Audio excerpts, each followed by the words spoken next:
Hello, today we would like to demonstrate how you can play the music in Telegram.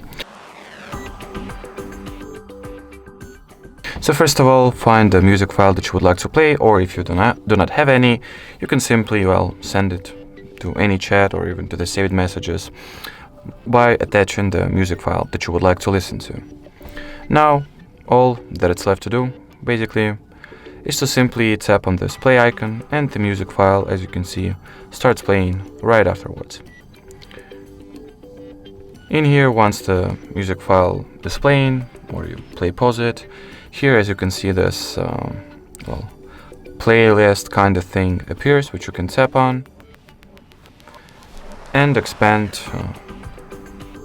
the music that is currently playing, so you can play the next song if there is any at this current channel, previous song, manage the repetition rate, shuffle, reverse order, or even download the song, share it, forward it, or show the particular message in chat that this song has been sent in. Alrighty, so that was it for this video. Thank you so much for watching, and bye bye.